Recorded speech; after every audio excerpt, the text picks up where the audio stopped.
back everyone for some more of my Preussen Münster career mode here on FC24. And this is the penultimate episode of this series. You can see, well, it's showing that it's January 15th fixture against Bayern Munich. But we are at Christmas right now, and even though it's the holiday season, I have nothing to really be cheerful about much in this particular career mode because it's been an absolute nightmare for me getting through this first half of the season. Between players being unhappy and injuries and suspensions, this game is like a constant kick in the nuts. I'm sure you guys who have been watching the series knows how much difficulties I've been having in this game. It's just been amplified off camera, and I just can't wait to get this freaking career mode done with. But before I talk about what's been happening here, hope you guys have an awesome day today. Hope you guys doing well. First thing I want to show you guys, though, are the objectives, which we've got plenty of them done already. You can see we got a streak of 10 games with at least one goal. We've got a streak of 26 matches going on. We are currently first in the Bundesliga, which I will show you guys in a minute. It's become a two-horse race in the Bundesliga, which I'll show you guys that here pretty soon, and finish the season with a profit margin of 150 million, which we've already achieved that. Youth development signed 4 players in our youth academy, signed in the midfielder position, which I'll show you guys youth academy here in a few minutes. Signed 2 players born in South America, which I'm sure you guys saw in the last episode. I showed you guys the transfers, which I'll do again here. I'm going to show you guys what's been happening in transfer front. Financial, which I showed that. DFB Pokal, we are at the quarterfinals right now, so we've achieved that. Champions League, they want us to reach the semifinals. We are currently in the round of 16, which I'll show you guys in just a minute. Our Champions League group. But now we're going to be looking at the standings. You can see how close it is. Even though we are absolutely perfect this season, Bayern Munich is perfect as well. So both of us are on track to being the next Bayer Leverkusen in terms of having an undefeated season.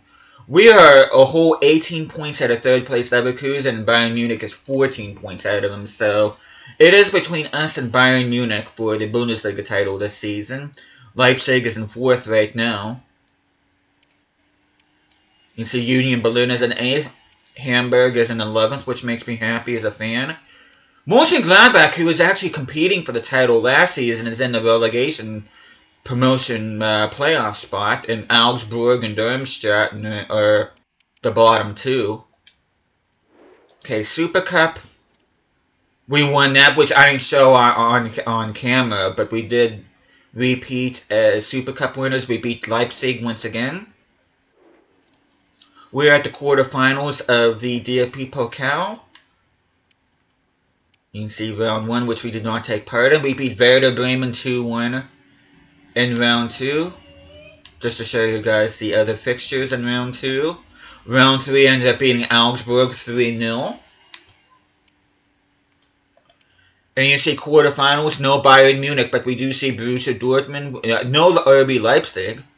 Leverkusen is in there. Mainz, Freiburg, Wolfsburg, I should say, Sandhausen. And in the Super Cup, which I did show on camera, we ended up beating Barcelona, which game called Barca because they're freaking lazy. Champions League, we are up against, oh my god, we're up against Manchester City. And our group opponents, Barcelona, are up against Napoli.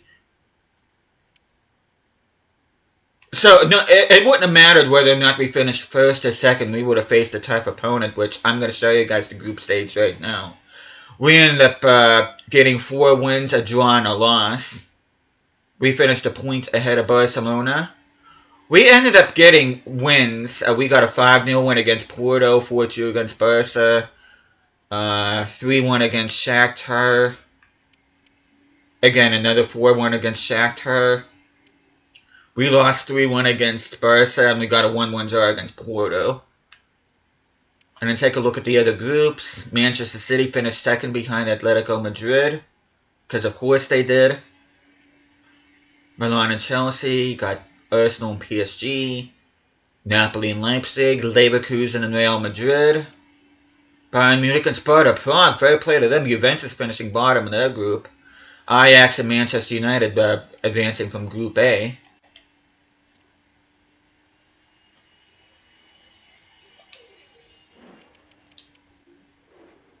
But those are all the tables I want to show. We are going to go ahead and take a look at how the lower leagues are doing real quickly before we get into player stats. Bundesliga 2, Hertha and Bochum are in the top 2. Hanover is in the promotion relegation playoff spot. St. Pauli, who end up getting promoted in real life, are on the outside looking in. You can see Holstein Kiel got relegated last year. Wiesbaden, Dynamo Dresden, and Hansa Rostock make up the bottom 3. Holstein Kiel is in the playoff spot with Sandhausen and Weidhof Mannheim ahead of them. Ulm, Lübeck, Unterhaching, and Freiburg 2 are in the relegation spots.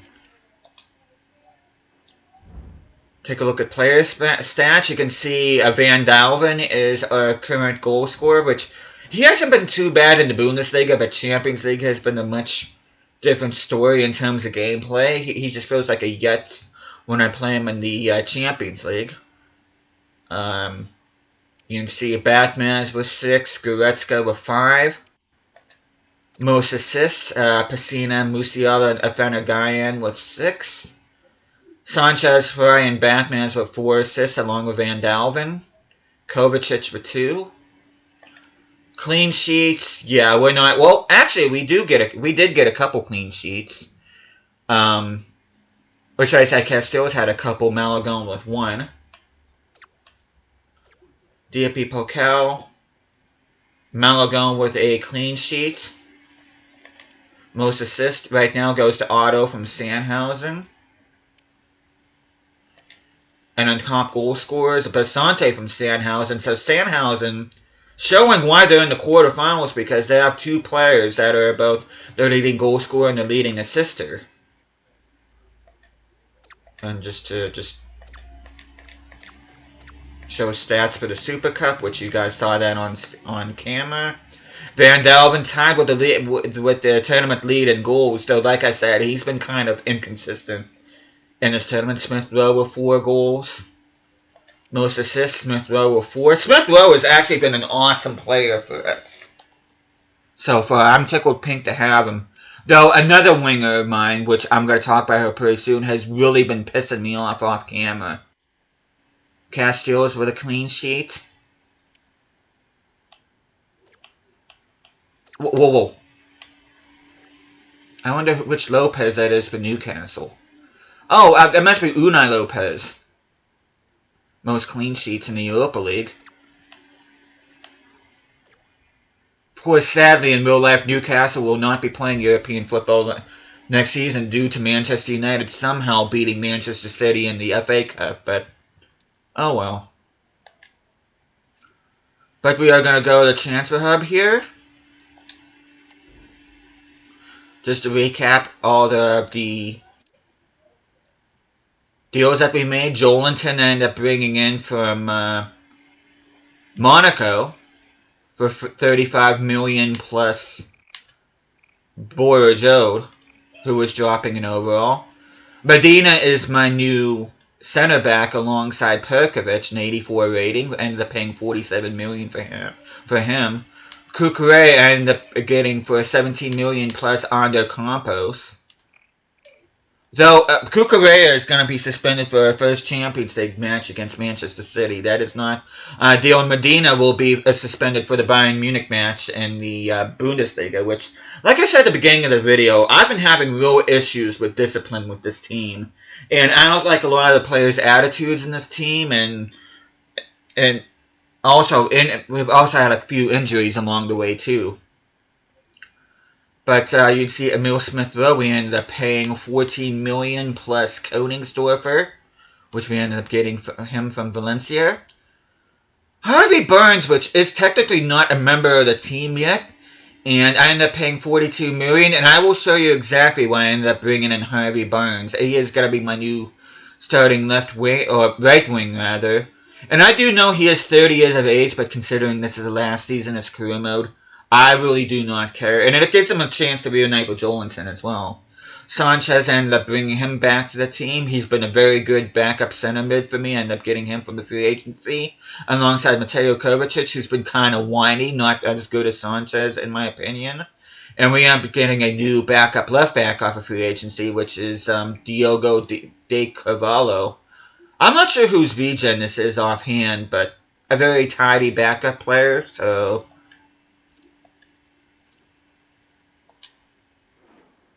And I'm going to show you guys transfer history here.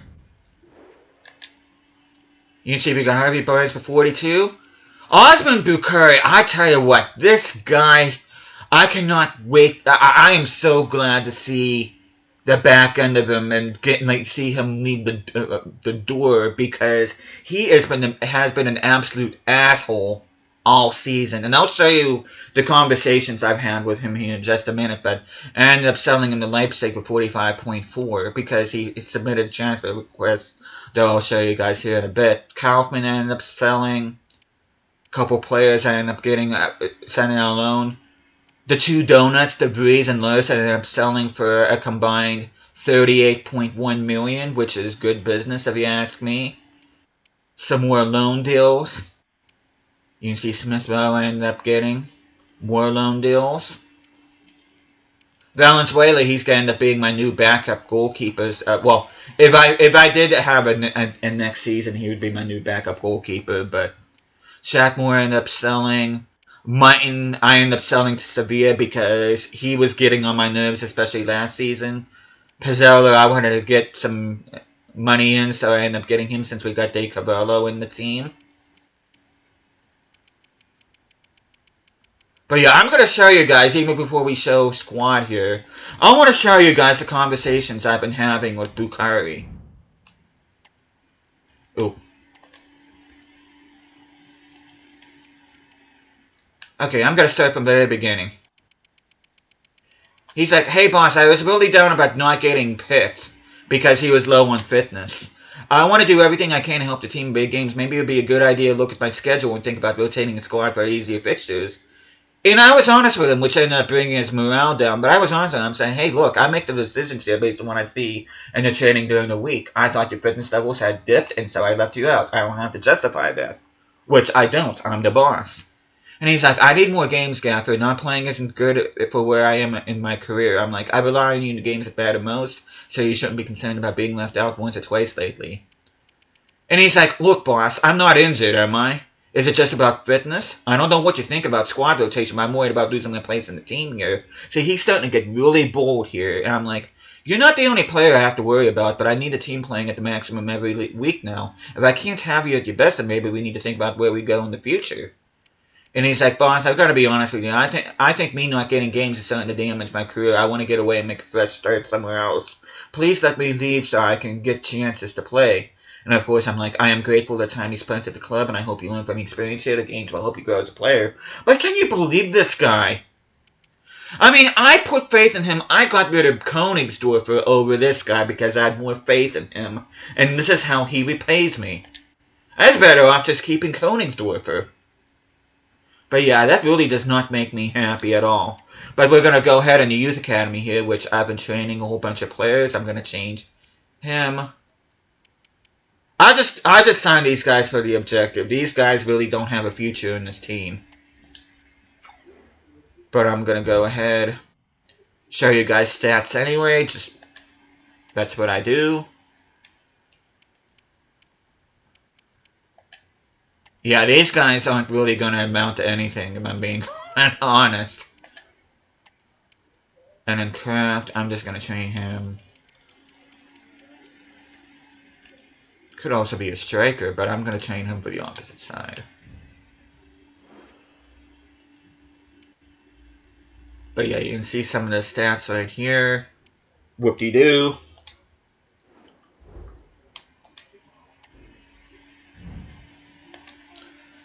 And you can see the squad. Perkovic would be where Kosunu is, and Medina would be where Perkovic is, but Medina is suspended for the game against Bayern Munich. And you see our second team looking rather nice. But we're going to go in the squad hub, and we're going to look at stats. You can see Van Dalven's the leading goal scorer, 19 and 7 through 19. He's grown by 3. He's at an 87. Smith Rowe, 11 and 6 through 19. He's now at an 85. And if there's anybody else that you want to look at, you can just go ahead and just pause the video. Goretzka, 7 and 4 through 16. That's pretty good. He's up to an 86. And another thing that's been bugging me about these career modes is that a lot of the growth that you see right here, this is about as much growth as you're going to see. These guys just do not want to grow. Unless you're a winger or a wide back, good luck trying to get anybody to grow. You can see Bukhari's final stats, which he can piss off all I care. Kovacic has already dropped by 1. I've been trying to send Papadopoulos out on loan, but the only thing I've been getting from him are transfer offers. Bedina has not grown.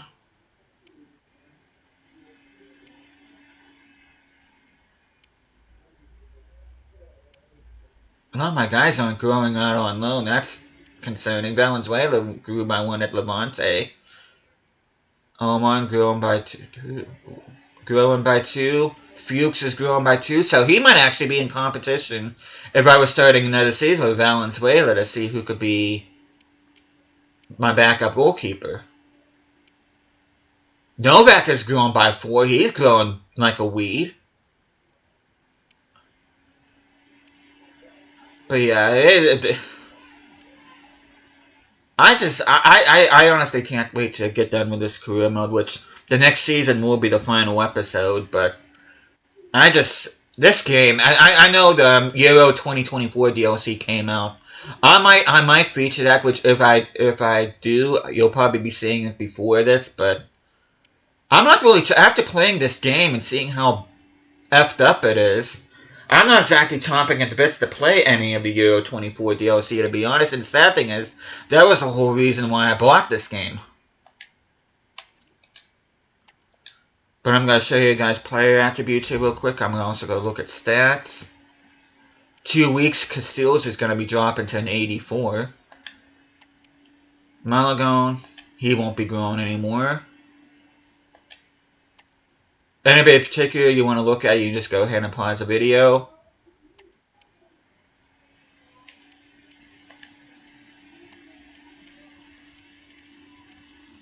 Look at this, 103 weeks for Kosunu to get to an 84. Perkovic, on good form, is going to take 20. Well, that's not too terrible. He should reach an 85 before the end of the year, hopefully. Look at this.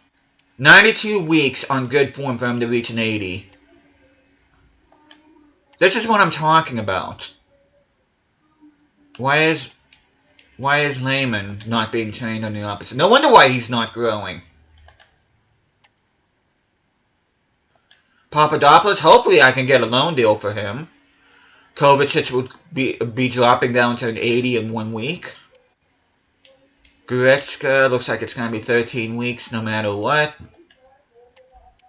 Jolinton, 45 weeks on good form. He might reach an 85 before the end of the season. Sanchez didn't grow in his first spell here. Not really much growth in his second spell either. Okay, 75 weeks for Ferrari. Oriana.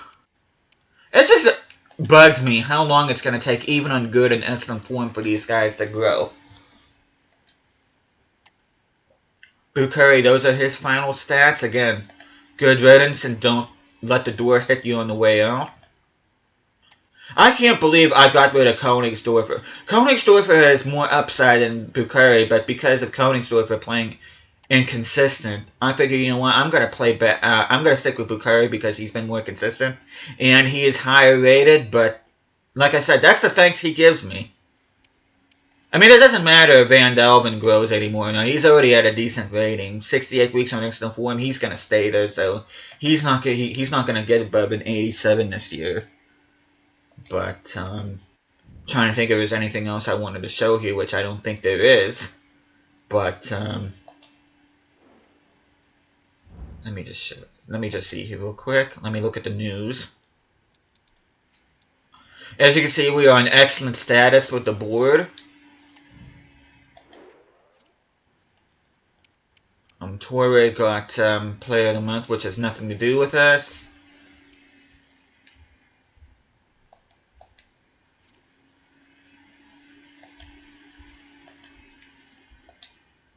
But yeah, I think I'm going to end it here. Like I said, the next episode will be the final episode, whether or not I'll be playing in the Champions League final or if I'm going to be just showing end of the season stats.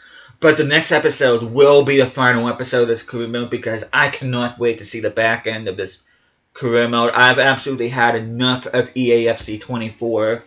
I'm probably going to end up there. After I get done seeing what Euro 2024 is about, I'm probably going to end up deleting this off my PlayStation, if I'm being honest. So, but hopefully you guys are looking forward to the final episode. Let's see what it brings and what kind of nonsense I have to deal with off camera along the way. But thank you guys so much for watching this. Hope you guys are enjoying the series so far. I'll be seeing you guys again next time.